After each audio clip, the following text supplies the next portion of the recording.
Hello everyone, welcome to Divya education. आज है 22 जुलाई और 22 जुलाई से रिलेटेड हमारे जितने भी करेंट अफेयर्स के क्वेश्चन बन सकते हैं जो कि हमारे एग्जाम के लिए इम्पॉर्टेंट है, उन सभी को हम लोग इस वीडियो में सॉल्व करेंगे। यहाँ पे हम द हिंदू, दैनिक जागरण, पीआईबी और भी अदर जो न्यूज़पेपर्स होते हैं जिनमें जो भी करेंट अपडेट रहता है जो कि हमारे एग्जाम के लिए इम्पॉर्टेंट होता है, उन सभी को हम लोग यहाँ पे सॉल्व करेंगे। ठीक है। सो यदि हम बात करें कल के अभ्यास प्रश्न की, तो इसमें पूछा गया था निमोनिया के उपचार के लिए पहली स्वदेशी वैक्सीन यानी कि न्यूमोकोकल पॉलीसेकेराइड कंजुगेट को विकसित किया गया है। तो इसमें पहला ऑप्शन था हमारा कि भारत बायोकॉन, दूसरे में पूछा गया था सीरम संस्थान और तीसरे में था हमारा भारत बायोटेक, चौथा था हमारा लुपिन लिमिटेड। ठीक है, तो इसका राइट आंसर हमारा हो जाएगा सीरम संस्थान। और यहाँ पे एक और क्वेश्चन पूछा गया था आप लोगों से कि उत्तराखंड जो अभी हमारा एक स्टेट है, तो इसमें से इसकी राजधानी क्या है और इसके सीएम कौन है और इसके गवर्नर कौन है। ठीक है, तो यहाँ पे बात करें यदि हम उत्तराखंड के कैपिटल की, तो जो प्रशासनिक कैपिटल है वो कौन है, देहरादून है। उसके बाद हम बात करते हैं यदि उत्तराखंड की ग्रीष्मकालीन राजधानी, जो कि अभी हम लोग जो भी आप लोग रेगुलर वीडियो देख रहे हो मेरी, उनको ज़रूर पता होगा क्योंकि हम लोगों ने इसको बहुत अच्छे तरीके से सॉल्व किया है। तो उत्तराखंड की जो ग्रीष्मकालीन राजधानी है यदि उसके बारे में बात करते हैं तो क्या है, अभी हाल फिलहाल में ही बनाई गई है, यानी गैरसैंण है। ठीक है, इसका नाम जो है गैरसैंण है। जिसको नहीं पता होगा आप लोग नोट कर लीजिएगा, ये ग्रीष्मकालीन राजधानी उत्तराखंड की बनाई गई है। ठीक है, उसके बाद यदि हम इनके सीएम की बात करते हैं उत्तराखंड के, तो त्रिवेंद्र सिंह रावत जी हैं और गवर्नर कौन है, बेबी रानी मौर्य हैं। ठीक है, ये जो क्वेश्चन पूछे गए थे तो आप में से सत्या जी ने, अतुल जी ने, बीकम आईएएस एंड सोहिब खान ने बिल्कुल इसका राइट आंसर दिया था। और जो भी नहीं देते हो आप लोग भी प्लीज़ कोशिश किया करिए आंसर देने की, और सही हो चाहे गलत हो, क्योंकि नेक्स्ट डे आपको पूरा राइट आंसर मिल ही जाता है। ठीक है, तो यहाँ पे अब हम बात करते हैं इसके व्याख्या की। तो इसमें बताया गया था भारतीय औषध महानियंत्रक ने स्वदेश में विकसित पहली न्यूमोकोकल पॉलीसेकेराइड कंजुगेट वैक्सीन को मंजूरी दे दी है।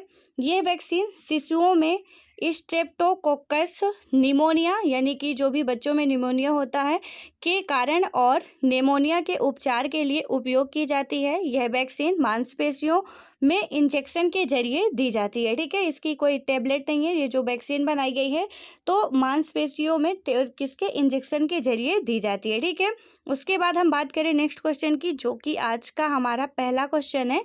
इसमें बताया पूछा जा रहा है कि मध्य प्रदेश के किस राज्यपाल का हाल ही में 85 वर्ष की आयु में निधन हो गया। ठीक है, तो हम पहला बात करें यहाँ पे लालजी टंडन, दूसरा है आनंदीबेन, तीसरा है जय रामदास दौलत राम और हमारा चौथा है अनिल बैजल। ठीक है, तो अभी हम लोगों ने अभी 2-3 दिन की बात है देखा था कि आनंदीबेन जो पटेल जी हैं उनको क्या किया गया था, कार्यवाहक के रूप में राज्यपाल, यानी कि हमारे जो एमपी के राज्यपाल थे वो काफ़ी टाइम से अस्वस्थ चल रहे थे। ठीक है, तो आनंदीबेन जी को वहाँ पे कार्यवाहक राज्यपाल के रूप में शपथ दिलाई गई थी।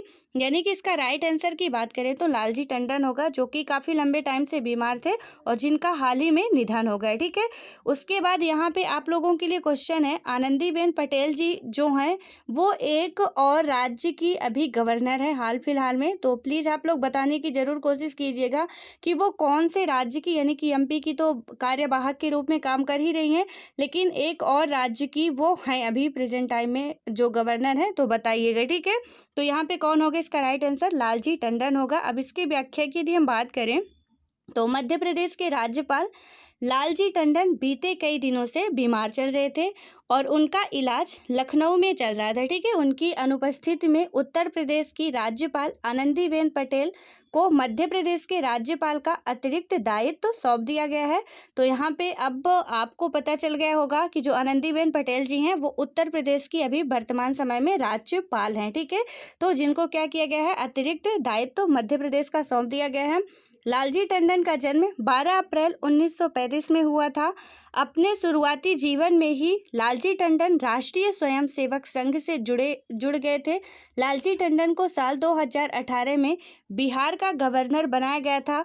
उन्हें इसके बाद साल 2019 में मध्य प्रदेश का राज्यपाल नियुक्त किया गया था। ठीक है, पहले वो बिहार के थे, उसके बाद 2019 में उन्हें एमपी का गवर्नर बनाया गया था। अब बात करें नेक्स्ट क्वेश्चन की, तो इसमें पूछा जा रहा है अंतर्राष्ट्रीय क्रिकेट परिषद यानी कि आईसीसी ने हाल ही में किस टूर्नामेंट को इस साल स्थगित करने का फैसला लिया है।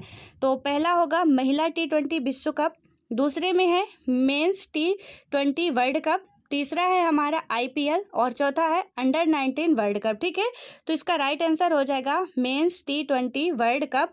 और इसकी व्याख्या की बात करें तो इसमें बताया जा रहा है कि आईसीसी ने दुनिया में कोरोना वायरस के बढ़ते प्रकोप को देखते हुए बड़ा फैसला लिया है।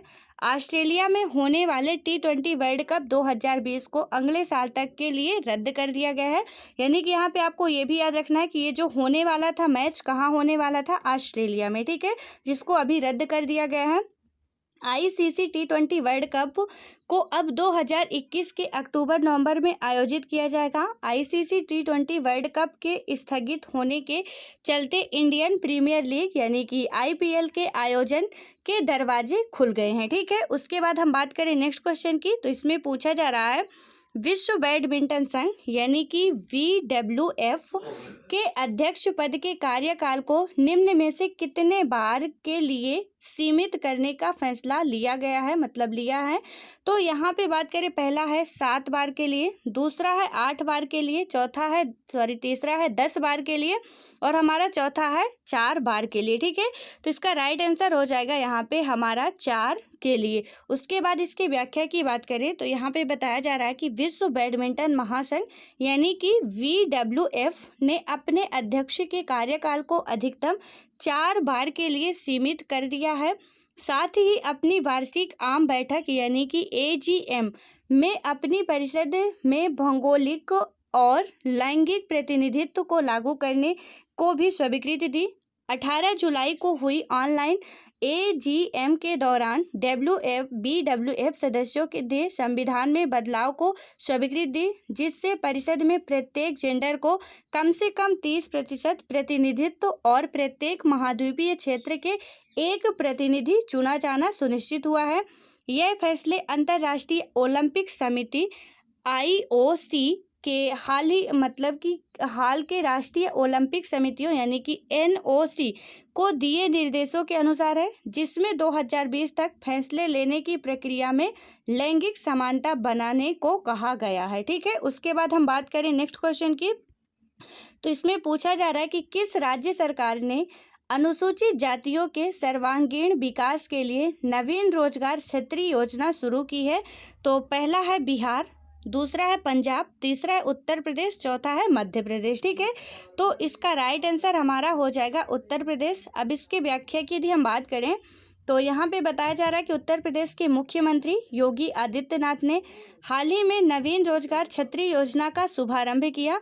दरअसल मुख्यमंत्री ने अनुसूचित जाति के गरीब लोगों के विकास और उन्हें रोजगार मुहैया कराने के लिए इस योजना का शुभारंभ किया और करोड़ों रुपए इस दौरान लाभार्थियों को ट्रांसफर किए गए हैं। ठीक है, ये जो योजनाएं चल रही हैं वो हम सब के लिए। ठीक है, जो भी आप जिस स्टेट के हो, यदि आप उसी स्टेट के हो, यूपी से हो, तो आप लोग भी इसका लाभ ले सकते हो। तो इसको सिर्फ पढ़ना ही नहीं है, इसको जो हमको इसका प्रॉफिट मिल सकता है उसको भी लेना। ठीक है, ये बात भी आपको याद रखनी है, क्योंकि ये गरीबों के लिए या आम पब्लिक के लिए ही योजनाएं चलाई जाती हैं, जिसमें आप और हम सभी आते हैं। ठीक है, उसके बाद हम बात करें तो 3,484 लोगों को लगभग 17.42 करोड़ रुपए की धनराशि ट्रांसफर की गई।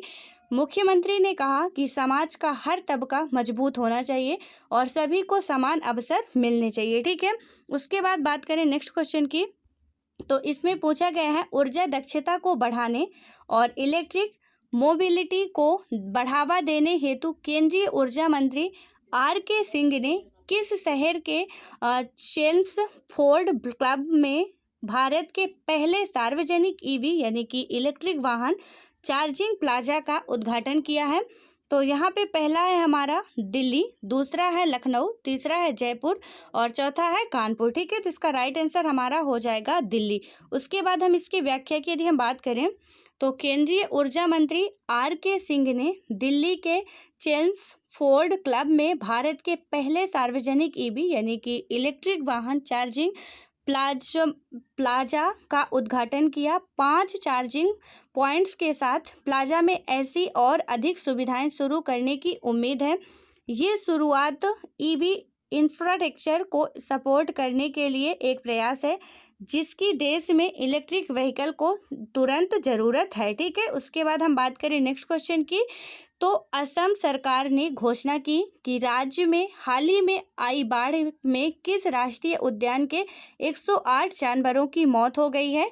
तो यहाँ पे बात करें यदि, तो पहला है नामेरी राष्ट्रीय उद्यान, दूसरा है कांजीरंगा राष्ट्रीय उद्यान, चौथा है मनास राष्ट्रीय उद्यान और तीसरा है मनास राष्ट्रीय उद्यान और चौथा है डिब्रू सैखोवा राष्ट्रीय उद्यान। ठीक है, तो यहाँ पे कांजीरंगा राष्ट्रीय उद्यान इसका राइट आंसर होगा। लेकिन ये जो आपको चारों ऑप्शन में दिख रहे हैं, ठीक है, ये चारों के चारों ही राष्ट्रीय उद्यान या नेशनल पार्क की बात करें हम तो असम के ही है। ठीक है, नामरी भी असम में है, नामेरी, कांजीरंगा असम का ही है, मनास भी असम का ही है और डिब्रू सैखोवा जो है वो भी असम का ही राष्ट्रीय उद्यान है। ठीक है, लेकिन यहाँ पे इसका राइट आंसर क्या हो, क्योंकि आपको पता है कि अभी बिहार में और असम में बहुत ज़्यादा स्थिति खराब है बाढ़ के कारण, तो बाढ़ के कारण ही कांजीरंगा के जो 108 जानवर हैं उनकी मृत्यु हो गई है। ठीक है, उसके बाद इसकी हम व्याख्या की यदि बात करते हैं तो इसमें बताया जा रहा है कि असम सरकार ने घोषणा की कि राज्य में हाल ही में आई बाढ़ में कांजीरंगा राष्ट्रीय उद्यान के 108 जानवरों की मौत हो गई। इस पार्क की स्थापना साल 1905 में, ठीक है, इस पार्क के बारे में भी पूछा जाता है। राष्ट्रीय उद्यान काफ़ी आप जियोग्राफी पढ़ोगे तो वहाँ पे आता है, तो यहाँ पे इसको आप ध्यान रखना कि जो ये राष्ट्रीय कांजीरंगा राष्ट्रीय उद्यान है, इस पार्क की स्थापना कब की गई थी, 1905 में आरक्षित वन क्षेत्र के रूप में की गई थी।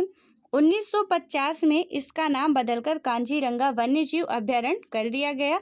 इस साल 1974 में भारत सरकार ने इस क्षेत्र को राष्ट्रीय उद्यान घोषित किया। उद्यान का अधिकांश हिस्सा पानी में डूबने की वजह से जानवरों को भोजन की भी समस्या उत्पन्न हो गई है। ठीक है, उसके बाद हम बात करें नेक्स्ट क्वेश्चन की, तो यहाँ पे पूछा जा रहा है जम्मू और कश्मीर प्रशासन ने शहरी स्थानीय निकायों और पंचायती राज्य संस्थाओं के सभी निर्वाचित सदस्यों को कितने लाख रुपए के जीवन बीमा कवर की घोषणा की है। तो यहाँ पे हम बात करें, पहला है हमारा 55 लाख, दूसरा है 25 लाख, तीसरा है 35 लाख, चौथा है 45 लाख। ठीक है, तो इसका राइट आंसर हो जाएगा हमारा 25 लाख। उसके बाद हम बात करें इसकी व्याख्या की, तो यहाँ पे बताया जा रहा है कि जम्मू कश्मीर प्रशासन ने एक बड़े फैसले में पंचायती राज संस्थाओं और शहरी स्थानीय निकायों के निर्वाचित प्रतिनिधियों के लिए 25 लाख के बीमा कवर को मंजूरी प्रदान की है।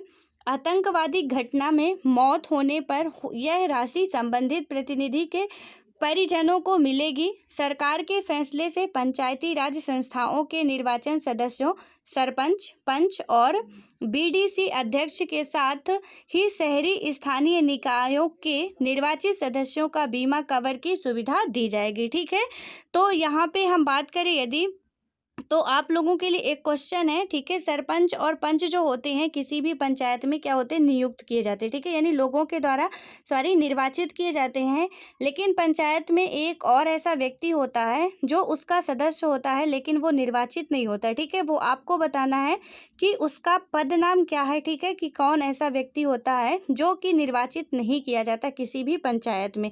तो ये आप लोग ट्राई करना, कोशिश करना बताने की। सरपंच हो गया, पंच हो गया और इनके मध्य भी एक होता है जो इनका भी हेड होता है, वो कौन है, जो कि निर्वाचित नहीं नियुक्त किया जाता है। ठीक है, सो बात करें अब हम अगले क्वेश्चन की, तो इसमें पूछा गया है किस देश ने हाल ही में हांगकांग के साथ अपने प्रत्यार्पण की व्यवस्था को निलंबित कर दिया है। तो पहला है रूस, दूसरा है जापान, तीसरा है ब्रिटेन, चौथा है बांग्लादेश। ठीक है, तो इसका राइट आंसर हमारा हो जाएगा ब्रिटेन। उसके बाद यदि हम इसकी व्याख्या की बात करें तो यहाँ पे बताया जा रहा है कि चीन द्वारा हांगकांग पर नया राष्ट्रीय सुरक्षा कानून लगाए जाने के बाद ब्रिटिश विदेश मंत्री डोमिनिक राब उसके हांगकांग के साथ ब्रिटेन की प्रत्यार्पण संधि को निलंबित कर दिया है।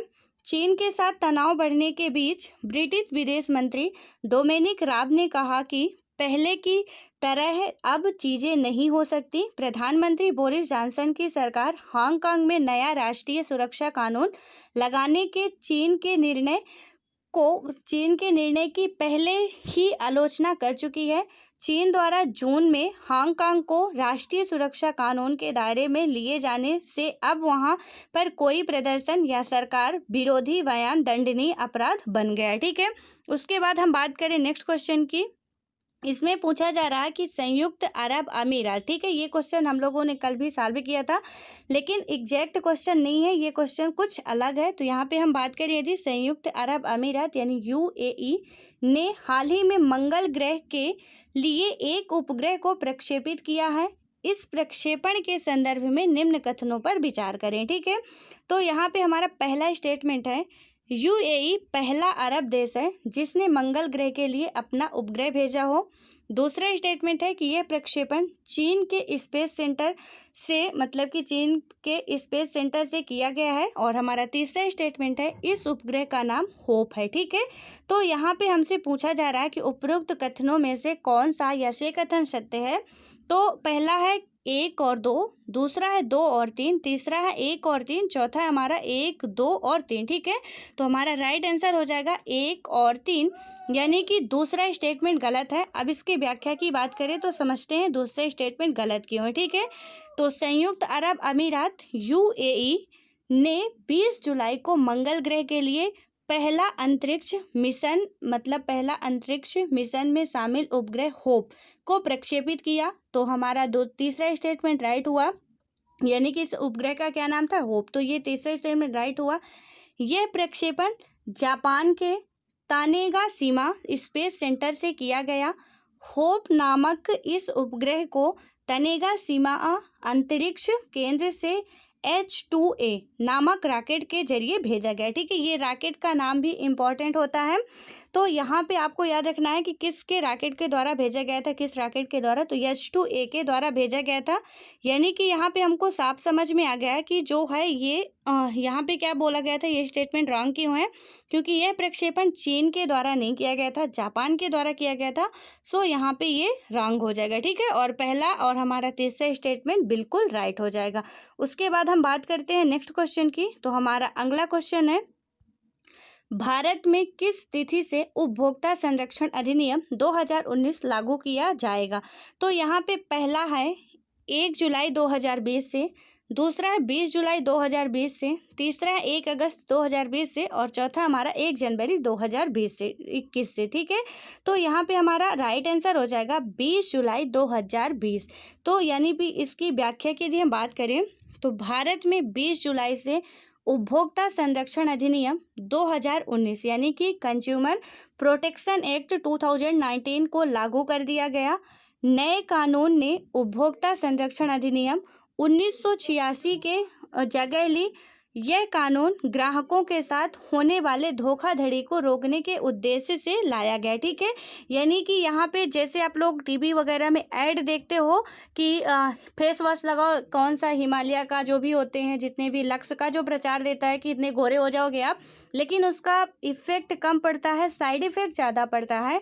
तो ऐसे में क्या किया गया है कि जो भी इसका विज्ञापन निकालेगा या जो भी इसमें पार्टिसिपेट करेगा, चाहे वो कोई भी सेलिब्रिटी हो या कोई भी हो, तो उसके खिलाफ दंडनीय, मतलब उसको कानूनी अपराधी माना जाएगा और पूरी कानूनी कार्यवाही के तहत उसको सजा भी होगी और जुर्माना भी लगेगा। ठीक है, क्योंकि ये जो प्रचार करते थे अपना बढ़ाने के लिए करते थे, लेकिन जब आप लक्स साबुन लेके लगाते हो तो उसका कोई आपको इफेक्ट नहीं देखने को मिलता है। ठीक है, इसीलिए ये क्या लाया गया है, 2019 में ही ये कानून बन गया था, लेकिन ये आज मतलब 20 जुलाई से ये पूर्णतः अब क्या हो गया, लागू कर दिया गया। ठीक है, सो अब बात करें हम आज के अभ्यास प्रश्न की। तो हमारा आज का अभ्यास प्रश्न है, भारत और अमेरिका के बीच दूसरी रणनीतिक ऊर्जा साझेदारी मंत्री स्तरीय बैठक यानी कि US India strategic energy partnership ministerial meeting में भारत की ओर से सह अध्यक्षता की है। ठीक है, यहाँ पे और है, तो भारत की ओर से सह अध्यक्षता की है।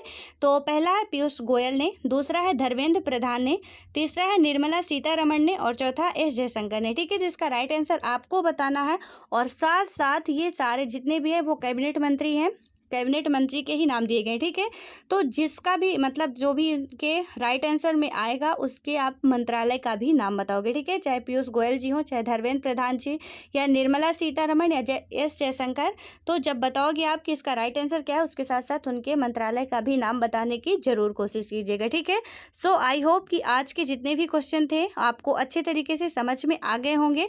अब मिलते हैं नेक्स्ट वीडियो में, तब तक के लिए bye bye, all the best.